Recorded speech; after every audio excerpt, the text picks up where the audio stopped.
Don't allow your next to suffer for the sins of your ex. I can tell you for free, there are loads of people that have properties with us and that had investment with us in the days when we used to do investment, and they died. And property and everything is done. If you think love is blind, marriage will open your eyes. You don't change a principle because of the possibility of it going to be wrong. As an African woman, we endure any stupidity from any man in the cultural era just because of children. The number one problem of relationship is ineffective courtship. Boy meets girl, girl meets boy, boy loves girl, girl loves boy, they fix date and they are talking relationship. So you, the man, you want to be responsible, you want to do school, you want to do homework, you want to reveal everything to the woman is coming with, no man can do this to me. So you now have a lot of men now suffering in their marriages. You cannot prepare your weapons of war on the battlefield.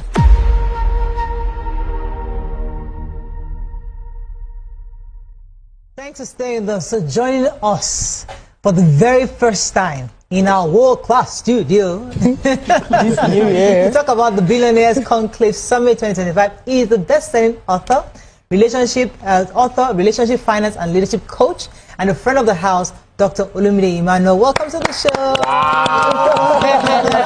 Happy New Year. This is our studio. It's powerful. It's powerful. Yeah. Good to have you. Congratulations to TVC. Congratulations to you. This is just amazing. And Happy New Year. Yes. Trusting good to have you. That 2025 will be good. So we know that every single year, every first week in March, you have this Billionaires Conclave. Tell us a bit about this year's own. Okay, let me start by thanking everyone. You know, I was here in December to talk about the free event. So we had an amazing event on the 3rd of January, the free School of Money Summit. We had over 30,000 people live in the audience. We had about 1,800 and we had over 28,000 people live online. It was hugely successful. And then right now, the videos are on my YouTube channel. And we're there over 45,000 people that have gone through that. So it's absolutely free to help put your 2025 in order. And then the Entrepreneurship Academy, the 1 week one, we had almost 700 people for 1 week. We fed them, we trained them, and the testimonials have been phenomenal. I needed to say that because the one we are talking of money, you need to know that the one we have done for free has been done. So this one now is time to pay for the paid one. So, I'm the global president of the Billionaires Conclave. And the Billionaires Conclave is a network of high net worth individuals, families, and organizations. We are members now in 21 countries and 6 continents. And what we do is when people join the conclave, every year we meet for 2-day fully residential events. And we do that so that we can network together, meet each other physically, and then train them and talk about things that will help them to be the best version of themselves. So it's absolutely free for all our members. But because there are a lot of people that don't have the capacity to become a member, or they want to benefit from what we do, so we then open it up to people, and then they pay to come and attend the event. So this year, I'm here to talk about 2 of that. So number 1, we have the Conclave Summit that is coming up on the 7th and the 8th of March. We've been using Marriott since day 1, so we've been partnering with Marriott since they opened. So every year we're at Marriott, so it's 2 days fully residential event.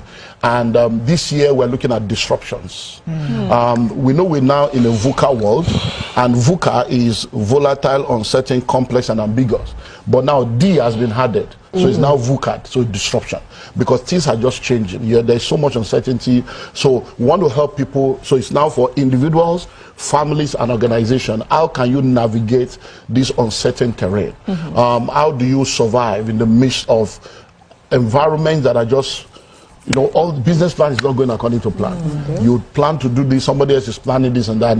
So it's going to be 2 days. And we're going to be having some amazing speakers. My friend is coming from the UK. He's a leadership expert. He lectures on leadership. And he's going to be talking about leading with courage. How do you stay courageous, leading in the midst of all this? Everybody's looking up to you to make a decision, and you yourself, you are trying to understand what's happening. And then we're going to be having Mrs. Nike Ogunlesi of Rough and Tumble and Gatimo. This is one of the most phenomenal Nigerians that has done a lot of stuff in the area of disruption, and she's going to be sharing with us how you are going to be able to do that and stay strong over decades, just continually navigating that. And then we're going to have my friend from Landmark, Paul Wanebe, Landmark Africa. Paul is someone that has gone through so much. And the question is, how do you survive? Because many people only know about the demolition here. 9/11, he lost his business. People died. Yeah, in New York, people don't know. In Libya, they are building, during the war, building was bombed, people died. This one, so it's like, how do you go through all this stuff? And now someone that paid over 10 billion in taxes in taxes to Nigerian government in 2023, and less than 3 months later, you come to destroy that business, and over 60% of his revenue messed up. How do you go through that? So those are the things we're going to be, and I'm going to be taking people on a journey to look at disruptions from individuals, because disruption for individual is manifold now. Then we're going to look at families, because people are not realizing that this is affecting everybody. The jackpot thing is how do you do that? How do you do blended family? A lot of people don't even want to get married right now. A lot of people have grandparents, the children are abroad, the grandparents are here, nobody. So there are a lot of disruption going on in each of these areas. Those are the things that I'm going to be focusing on, and it's going to be phenomenal. As a Billionaire Conclave member, since inception, I know what we'll be getting, but I think that one of the most powerful things for me is the community. Yeah. The community that people will get to have when you are in that, if you sign up. So I'd like you to talk about the community advantage and the stories from the community. Okay, so when people become a member of the Billionaires Conclave, apart from these events, which is free for them, we have 3 master classes that they enjoy, and then they have direct access to me all through the year to be midnight. Hello, I need this, I'm confused about this, and almost every day, even my children, Instagram, okay, Zoom, they know that people are calling. So, and then the community. Tokwe is a testimonial. When Tokwe came on board to pay for the first year, can you do discount? And I said, don't worry. I said, you see, by the time you pay, to pay the other one will never be a problem anymore.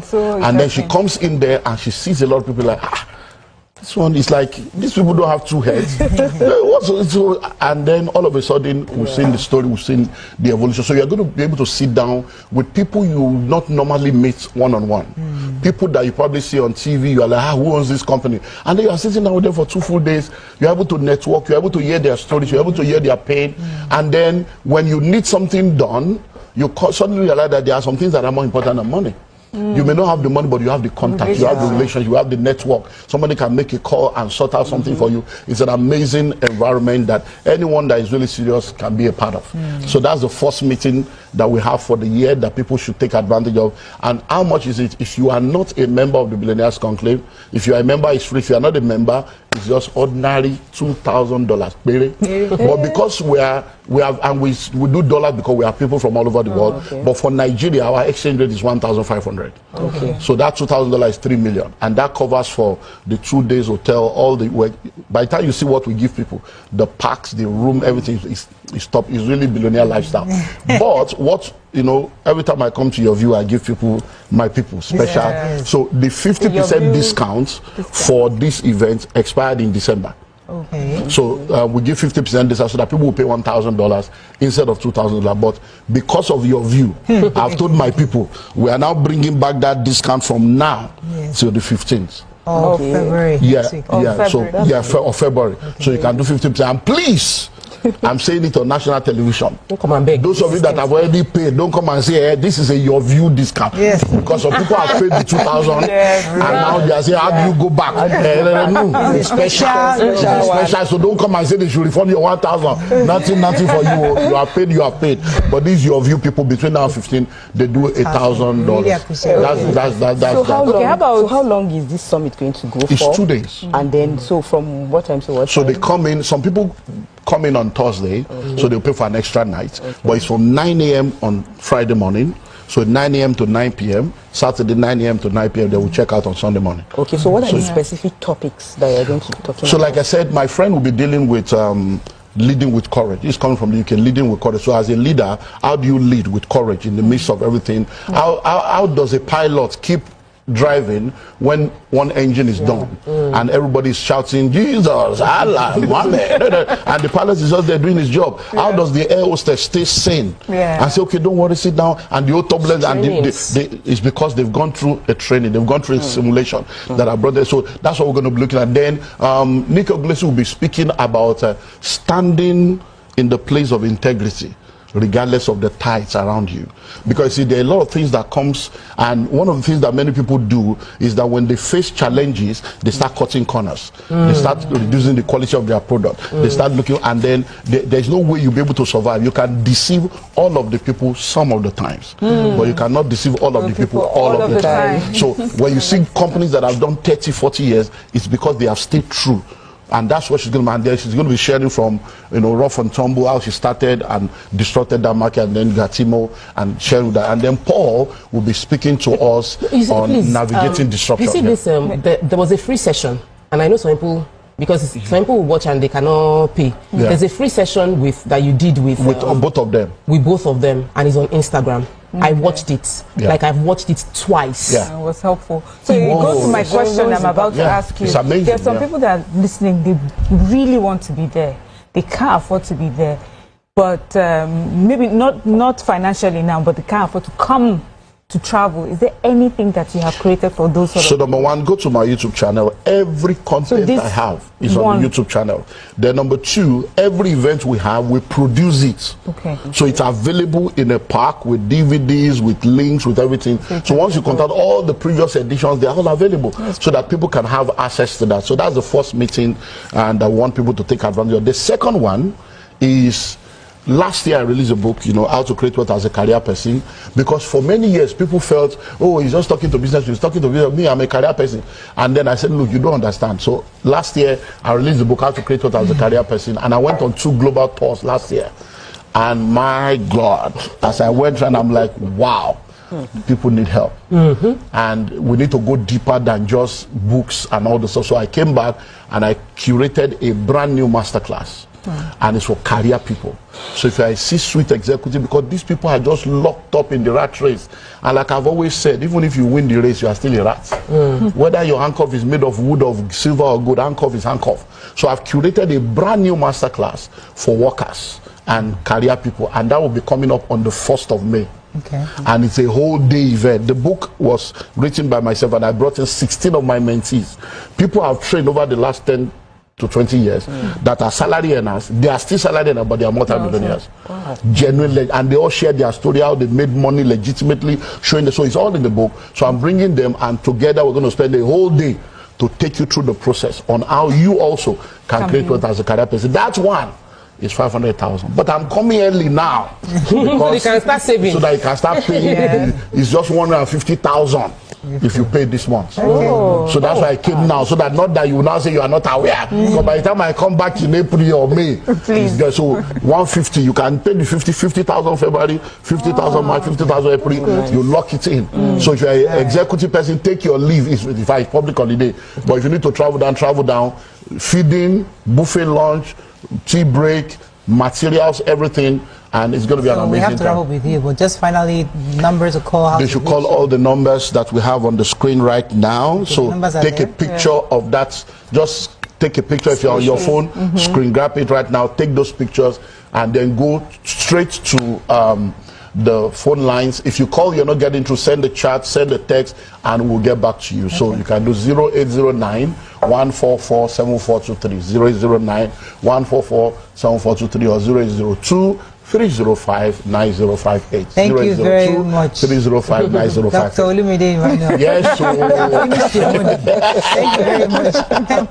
Whenever we have Dr. Olumide, we just cannot allow him to go, because we always need to, zap some knowledge and experience from him. So it's important to discuss a few things with him before we let you go.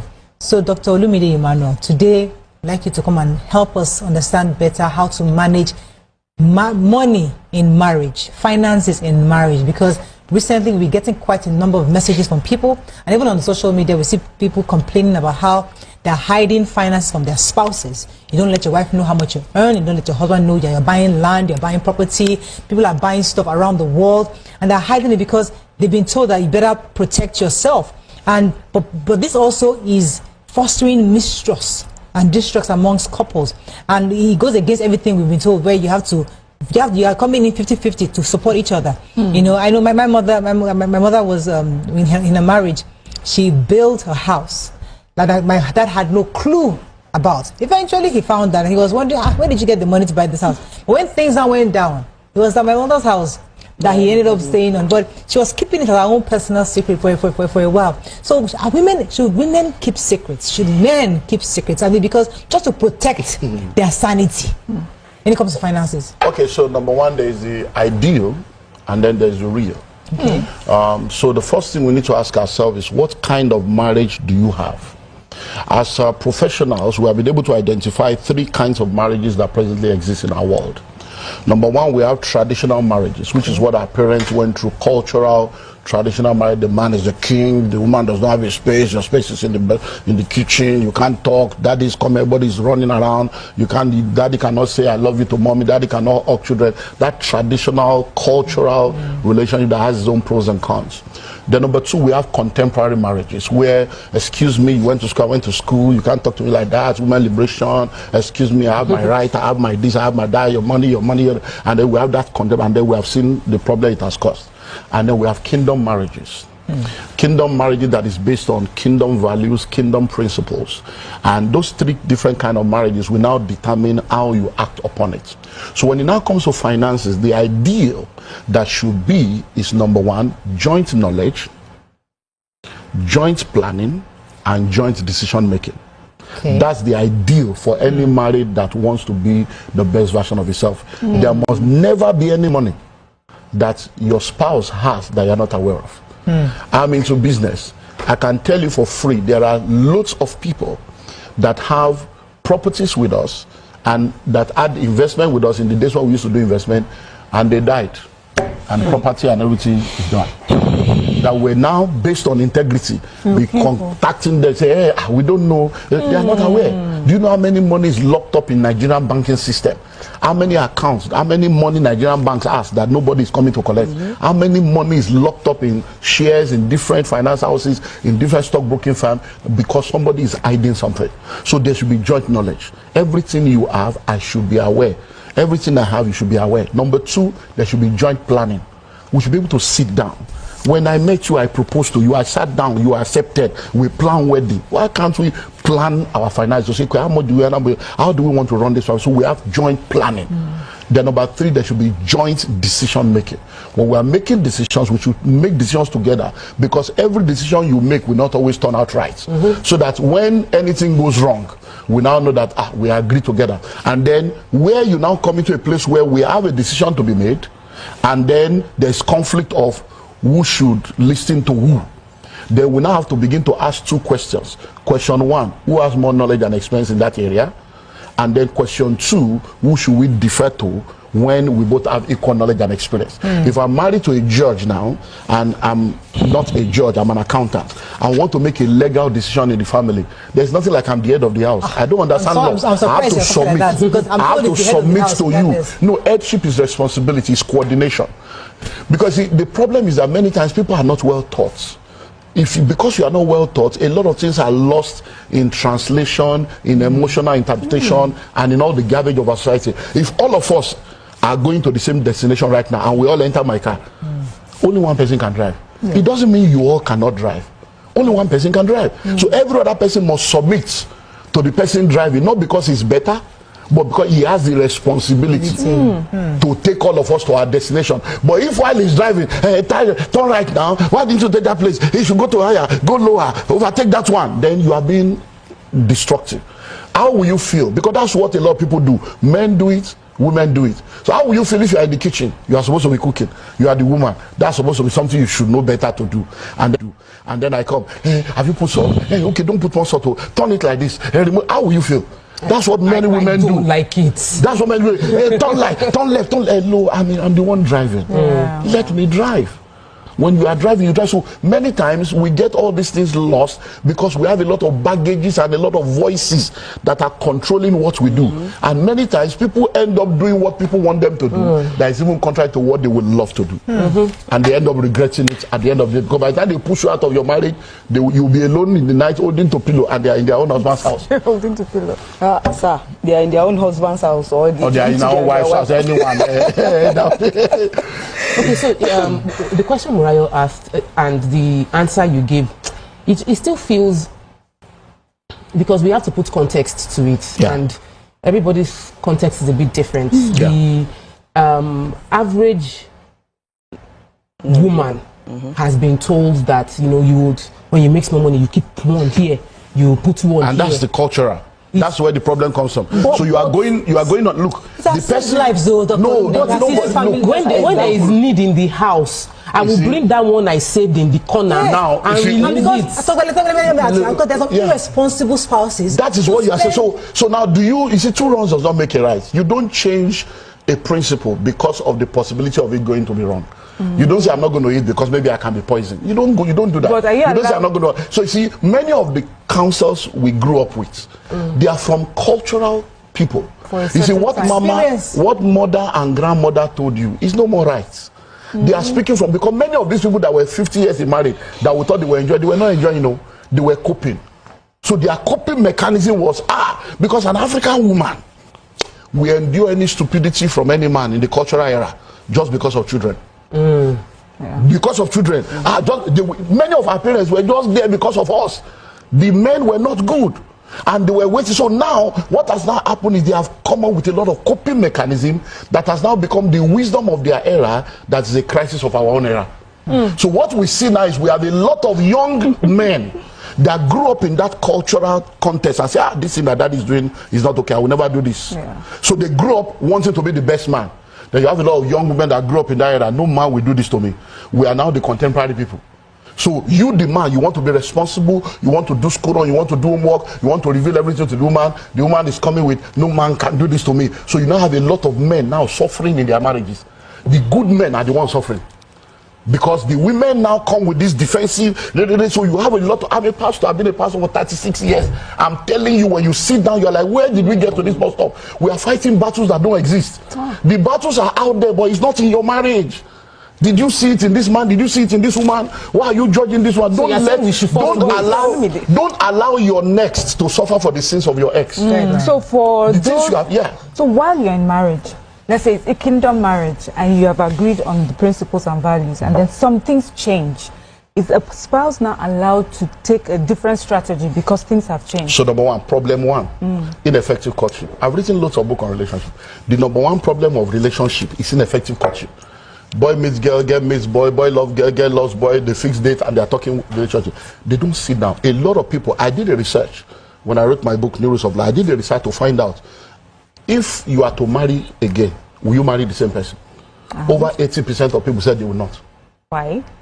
Because they've gotten in there to realize that reality.com. If you think love is blind, marriage will open your eyes. Second question, when you got married, can you say that you were prepared for marriage, that you understood marriage? Over 80% of them say no. That is where the problem was coming from. Because many people... But can you be fully prepared? No, you cannot be fully prepared, but you can be adequately prepared to know what to do and what to look out for. A lot of people just go in there blindly. You cannot prepare your weapons of war on the battlefield. It's not going to work. You have to prepare. So, and then the courtship is not there. People don't court effectively. They go to cinema, they take ice cream, they watch movie. So what's your idea? Effective courtship is going for training. Now listen. Lawyers go to school, doctors go to school, they are trained. You want to marry, nobody's training you. Do you know that if you marry on Saturday, by Sunday they are telling you are a wife now? Yes. Within 24 hours, who taught me your wife? You are a husband so now. right. Who taught me? There is no school of marriage. Marriage is the only institution where you collect your certificate on the day of resumption. You are resuming, they are signing your death warrant. You are signing yourself away. And then you are collecting. So when you collect the certificate for a class you have not attended, an exam you have not written, what is that telling you? Telling you that we give you certificate by faith, oh, now go and face your reality. That is then let's understand this. Anytime you are getting married, please know this. You are getting married to the past, the present, and the future of so you are getting married to. And I have said this thing over and over again. There is nobody on earth that can marry only one person. It's never going to happen. Why? Because in that one person you are married, there are 7 people inside. So when I'm meeting this young girl, I say, man, now, you can't marry one woman. You are going to marry 7 women minimum in your lifetime. And that 7 women is that one woman. You are meeting a young girl, and once you meet her, you fall in love with that young girl. But guess what? That is a lady that is engaged to you, you are cutting. The very minute you marry, that woman is straight. That one you met is gone forever. The woman that marries you, once she now marries, you will be shocked that the house you built before you met her, She will come and start changing color, changing my house. You're like, oh, okay, it's true. She's now the owner of you have to submit, even though you built the house before you met her, because she's now a wife. Her destiny is connected to your destiny. You can't just make a decision because you say you built it. No, it's no more your house. Guess what? The day she gets pregnant, your wife is gone forever. She's now a mother. You are now married to a pregnant woman and a mother, and then you'll be sharing things and all those stuff. And people don't know how to handle that. That's why the first time that infidelity enters marriage is when women are pregnant. The very minute women are pregnant, men don't know how to handle a pregnant woman because they have not been taught. Those are all the things. So it's like, she's this, she's that, and then they begin to look for something else. That's when infidelity starts. Over 70% of infidelities in Christian and non-Christian homes starts when the women are pregnant. Because she's pregnant, she's trying to understand herself. She doesn't even understand the hormonal balance. And you are still trying to say you want to come and the one you have done is causing trouble for her. You want to do more. You are not understanding, but you have needs, and then trouble comes. So when those changes come, we sit down again and we discuss. Unfortunately, communication is the lifeblood of any relationship. This is where there's no communication. It's not good to start talking. No, you cannot consider. Our guest is come. We have another guest. He's a lie. We want to let we have just started the men on how to deal with pregnant wives. Yes. Because some men now, they are listening. I was just saying this perspective. We always just blame the men, but you just said something that they don't understand. They've not been taught what to do. Producer, do I have like 2 minutes? But then me, I wanted to ask that realistically now, with the present way of life and everything that is happening, would you advise that a woman should have her own property different? Should save, as in have her own things on her own? Now, realistically, presently, with the way things are, with all the stories we are hearing, I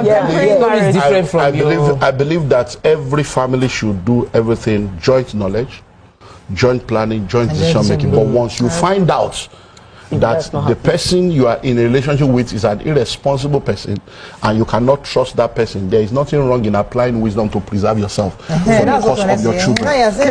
What you now need to do is to make sure that whatever you are doing, you do it in the name of your children, not in your name. That's where people miss it. You see, there is nowhere you will go to that you will pass that exam. If you say you bought a land without your husband knowing, you build a house without your husband knowing, nowhere. The simplest way to survive a relationship is just flip the script. If it were you, will you like it? That's all. You will just see that your mind will simply change. If you suddenly realize your husband has a child that you're not aware of, how will you feel? If you suddenly realize that your husband has a house you're not aware of, how will you feel? So do unto others the way you want to be done unto you is the golden rule. So just flip it. You suddenly gain common sense. So don't buy in your name, buy in your children's name. If you are buying a land now in the name of your child, it is the man's child too. If you are building a house, no man can come and say, oh, he should build a house. No, excuse me, we own the children. What are you telling me? I don't have the right to build a house for my child? That's my own dream. So I have a dream to take care of my child. That's one of the questions that I would will have shut asked. the guy down. There's no time. I would have asked you what a woman should do when she finds herself in a situation where the man has found someone else and he's taking answer that question. He can't answer it, but let him say, you send me the message. All right. That's all we can what should she do? Thank you very much, Dr. You're always there for us to give us some knowledge. Let's go to shop. We're going to come back and bring in our guests. Stay with us. We'll be right back.